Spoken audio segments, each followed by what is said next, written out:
Hello students, the next important topic from the chapter of posterior abdominal wall is the abdominal aorta. In the previous videos I have uploaded muscles of the posterior abdominal wall and I have uploaded about inferior vena cava, okay, and now thoracolumbar fascia has already been taken in the previous video. So the next important topic is the abdominal aorta. Now, what is abdominal aorta? As you all know, abdominal aorta is a continuation of the descending thoracic aorta. Okay, it's a continuation of descending thoracic aorta. The ascending aorta, it arises from the left ventricle. Then the ascending aorta forms arch of aorta. Then arch, it forms descending thoracic aorta. This descending thoracic aorta, it pierces the diaphragm and it becomes abdominal aorta. Okay, so it's a continuation of the organ of the thorax and it is one of the largest artery of the body, carrying oxygenated blood. Yes, so this artery is very important artery. Okay, so that is our abdominal aorta. Now it enters the abdomen through the aortic opening in the diaphragm.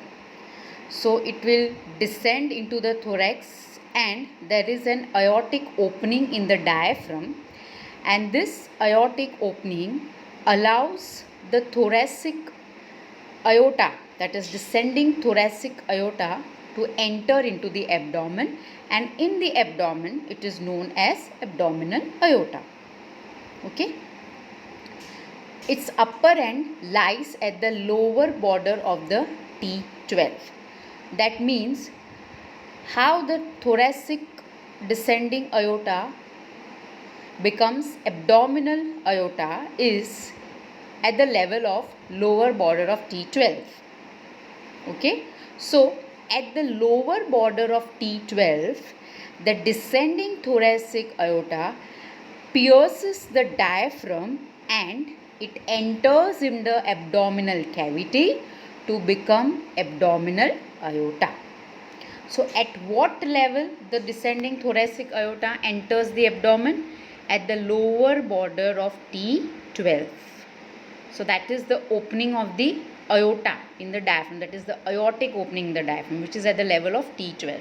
If you see the diagram here, this is abdominal aorta. You can see here, this is an abdominal aorta.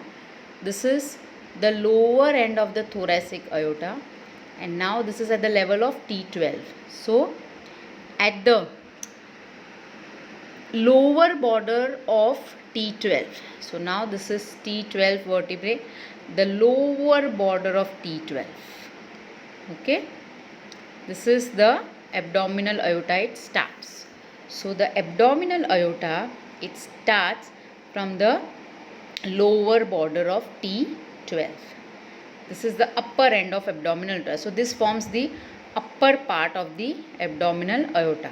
So upper part of the abdominal aorta is present at the lower end of the T12. So up to this mark is your thoracic aorta, descending aorta, thoracic descending aorta, and from this mark your abdominal aorta starts. So from where it starts, this is an important MCQ question. It starts from the lower border of T12 vertebrae. Okay, lower border of T12 vertebrae. Please remember this. It descends in front of the upper four lumbar vertebrae.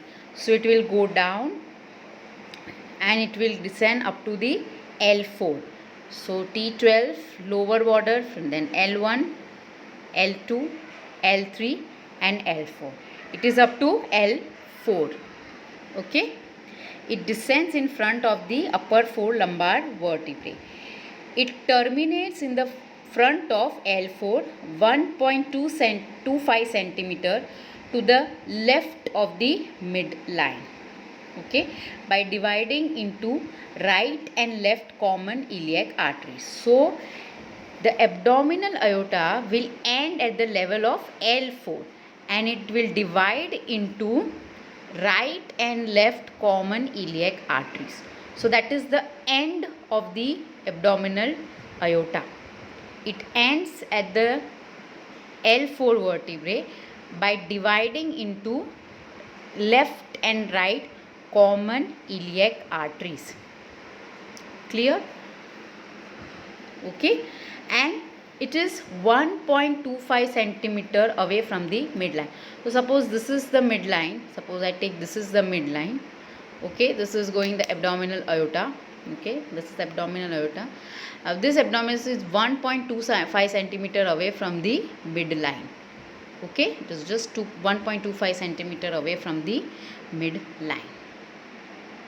Okay, so this was the introduction of the abdominal aorta, how it begins, what is its course, and where does it terminate. So it begins from the lower border of the T12 vertebrae, where the descending thoracic aorta ends and the abdominal aorta begins. So there is a presence of aortic opening in the diaphragm which allows the entry of the descending thoracic aorta into the abdomen, and this aortic opening in the diaphragm is at the level of lower border of T12 vertebrae. Remember this. Okay, it will descend. What is its course? It will descend in front of the four vertebrae, lumbar vertebrae, L1, L2, L3, L4, and it is 1.25 centimeter away from the midline. Where does it terminate? It ends at the level of L4 vertebrae by dividing into terminal branches the right and left common iliac arteries. If you remember, in inferior vena cava video, I have said that IVC is formed by right and left femoral vein which ascends to the inguinal ligament. It forms external iliac vein which unites with the internal iliac vein, okay, and it forms right and left common iliac veins to form IVC. So abdominal aorta, it divides into right and left common iliac arteries, and right and left common iliac veins, it forms IVC above. It will go above and this descends down, okay, bringing oxygenated blood, and this is bringing deoxygenated blood towards the heart. Okay, so this is about the abdominal aorta, the introduction part. Now the next we'll see the relations of the abdominal aorta. While passing in the abdomen, which are the structures which are surrounding the abdominal aorta? We'll see the structures which are anteriorly, the structures which are posteriorly, the structures which are on the right, with the structures which are on the left. So suppose this is abdominal aorta, I am holding, suppose this is an abdominal aorta. So we'll see the anterior relation. What are the anterior relations? Then we'll see the posterior relations. What is posterior? What is present on the left side and what is present on the right side. So this is anterior, posterior, left and right. Okay, so this way the relations we'll study. Okay, now first we'll see, so this is your abdominal aorta. Now we'll first see the anterior relations. So the anterior relations of the abdominal aorta are, anteriorly it is related to celiac trunk, okay, and celiac plexus. Okay, the celiac trunk and celiac plexus is part of the autonomic nerves of the posterior abdominal wall of the abdominal cavity, that I'll take in detail in my next videos. But please remember the anterior relation, okay, of this abdominal aorta is celiac trunk, anterior. So anterior on the front side, posterior would be on the back side, then the right and the left. So this is the anterior relation, celiac trunk. Then you can see in the anterior relation is the superior mesenteric artery. So this is the anterior relations of the abdominal aorta. then superior mesenteric artery, one of the relation. The next is the left renal vein. That also I have explained from when I did IVC. Okay, one of the tributaries of the IVC is the renal veins, which is the direct tributaries, the right and the left. Okay, so when you will see my video of inferior vena cava, you will get in detail about the left renal vein. The left renal vein forms the anterior relation, then a part of the pancreas. Now this is the pancreas. There is one part on the head of the pancreas. That part is known as uncinate process. So that forms the anterior relation. Okay. Next is the right and left testicular or ovarian arteries. Okay. So these are the testicular ovarian arteries. These are the testicular or ovarian arteries. Testicular artery in males, ovarian artery in females. Okay, right and left. Okay, both sides. Next is the inferior mesenteric artery. Okay, you can see here the inferior mesenteric artery. It forms the anterior relation of the abdominal aorta. Anterior relation. The third part of the duodenum. Duodenum has 4 parts. First part, second part, third part and the fourth part. Okay, so the third part of the duodenum, it forms the anterior relation of the abdominal aorta. Okay, peritoneum lining the posterior abdominal wall. So the peritoneum which lines the posterior abdominal. Peritoneum is the covering of the intestines. Okay, so peritoneum lining of the posterior abdominal wall, it forms the anterior relation.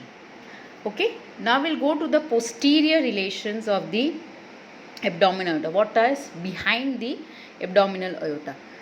It would be definitely L1, L2, L3, L4, lumbar vertebrae L1 to L4 with their intervertebral discs. Okay, with their intervertebral disc, and also the anterior longitudinal ligament. So anterior longitudinal ligament would be forming the posterior relation. Lumbar arteries, lumbar veins, third and fourth. Okay, so lumbar artery, lumbar veins, 3 and 4th means mainly will form the third and fourth will form the posterior relation, and the psoas major muscle. The left psoas major muscle, it is not shown in the diagram, students, but the left psoas major muscle will form the posterior relation. I have taught psoas major. It arises from T12 to L5 vertebrae, and then it gets inserted into the lesser trochanter. Just see the video of my muscles of the posterior abdominal wall to get about psoas major muscle. Okay. Next, we'll see on the right side. Now, this is anterior, this is posterior. Means, if I hold this, this is, suppose this is my pen, this is abdominal aorta. So, this is anterior relation, posterior. What would be on the right? What would be on the left? So, if you remember the structures which are present on the right side. Cisterna chyli. You remember cisterna chyli was a part of the lymphatic system. So this cisterna chyli was present at the level of, remember, lumbar vertebrae. Okay, then it was ascending upwards. It's a dilated sac which was having lymph. So that is on the right side. I have already taught you about cisterna chyli and the thoracic duct when I did lectures of the thorax. So please revise and go through it. Cisterna chyli, lumbar azygous vein. Okay, so lumbar azygous vein, it is on the right side. The right crus of diaphragm will be on the right of the abdominal aorta. The right celiac ganglion on the right side. The right sympathetic trunk which surrounds the thorax and the thoracic and the lumbar vertebrae. The thoracic duct, yes, it is present on the right side, and the IVC. When you will study my video of IVC, will come to know that IVC is on the right side of the abdominal aorta. IVC runs on the right side of the abdominal aorta. The next is the left side relations. Left side is the left crus of diaphragm. On the right of the abdominal aorta will be the right crus of diaphragm. So on the left would be left crus of diaphragm. Right celiac ganglion, left celiac ganglion. Right sympathetic trunk, left sympathetic trunk. Okay. The fourth part of duodenum, that is the last part of duodenum, is present. Duodenojejunal flexure. It's a part of the intestine. Duodeno, then jejunum. So duodenum ends and the jejunum starts. So that flexure is the duodenojejunum flexure. Okay, and inferior mesenteric vessels. That forms the left relation of the abdominal aorta. So if you see in the diagram, this is the diagram which they have shown you. Transverse section to the abdominal surrounding structures at the level of L1 and L2. Okay, and the one more diagram is there. The structures which are present on the right side, the structures which are present on the left side, anterior and posterior. So anterior superior mesenteric artery, duodenum. Okay, on the right side you have the lower end of the duodenum, lower end of the descending part, the last part of the duodenum. And the right side is inferior vena cava, then the sympathetic trunk. Psoas major would be on the posterior side as well as on the right side. So this is the posterior part, anterior. So posterior will be this is the section which is taken at the level of third. So posteriorly would be the lumbar vertebrae. Okay, psoas major on both the sides. On the left would be one part of the duodenum. Then anteriorly would be the inferior mesenteric artery that I have already explained.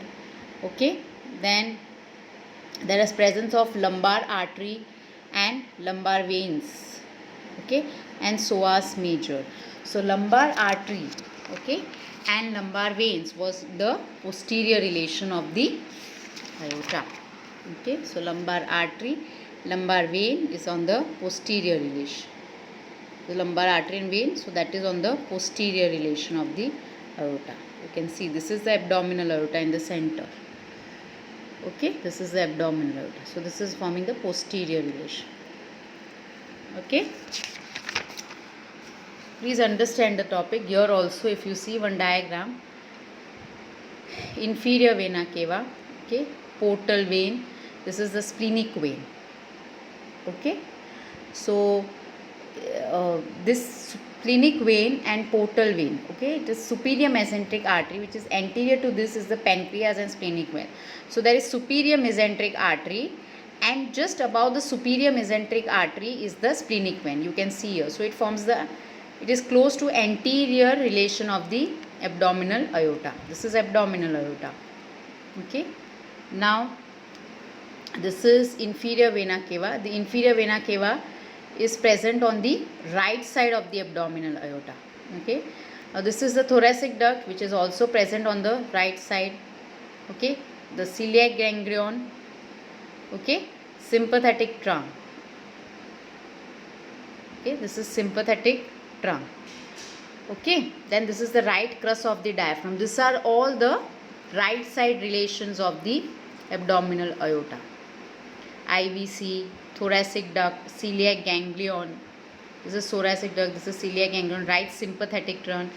Yes, azygous vein, that is on the right side, that you know where azygous vein is. I have explained in detail in the thorax. Right crus of diaphragm and psoas major. On the left side of the abdominal aorta is superior mesenteric artery is on the anterior side, anterior relation. Okay, this is abdominal aorta, and the right, this is on the left side. So left celiac ganglion, left sympathetic trunk, left crus of diaphragm, left psoas major muscle. Okay, so this section has been taken at the level of L1 and L2. Okay, so I'll just revise. Abdominal aorta is a continuation of descending thoracic aorta. It descends from the thoracic aorta. Okay, and it enters the abdominal cavity by piercing the aortic opening in the diaphragm at the level of the lower border of T12 vertebrae. it continues down and it descends in front of L1, L2, L3 and L4 vertebrae, where it ends at the level of L4 vertebrae by dividing into two terminal branches, that is the right and left common iliac arteries.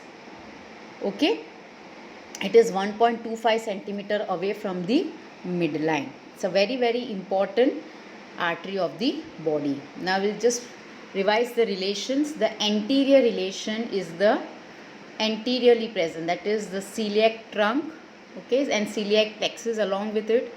The superior mesenteric artery, it forms the anterior relation, okay. The left renal vein, it forms the anterior relation. A part of the body of pancreas, that part is uncinate process. The right and the left testicular or ovarian arteries, okay. Then the inferior mesenteric artery, this is the inferior mesenteric artery. So this is the testicular ovarian artery, okay. This is the superior mesenteric artery, this is the testicular ovarian artery and the inferior mesenteric artery, the anterior relations.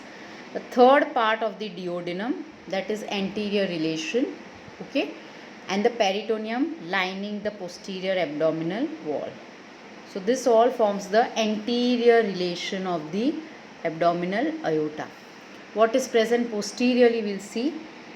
L1 to L4, the vertebral body is intervertebral disc and the anterior longitudinal ligament. The lumbar arteries, lumbar veins, third and fourth lumbar veins mainly, and the left psoas major muscle. It forms the posterior relation of the abdominal aorta. The structures which are present on the right side.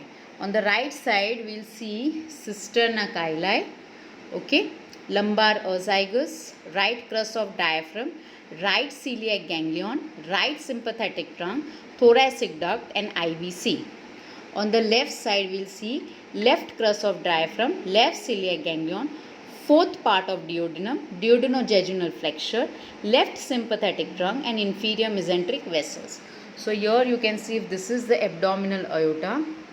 In the anteriorly we'll see superior mesenteric artery, which I have already mentioned. Then above it is splenic vein, portal vein on the anterior part, okay. On the posterior part you have the lumbar vertebrae, okay, and the psoas major muscle on the posterior part. If you take, this is on the left side. On the left is the left celiac ganglion, left sympathetic trunk, left crus of diaphragm, okay, and on the, that is on the, this is abdominal aorta. Anteriorly is also left renal vein, okay, which I forgot to mention. Anteriorly is all this S plus the left renal vein. And this is on the right side. Right you have IVC, as you all know. Right you have thoracic duct, celiac ganglion, right sympathetic trunk, azygos vein, right crus of diaphragm, psoas major, okay.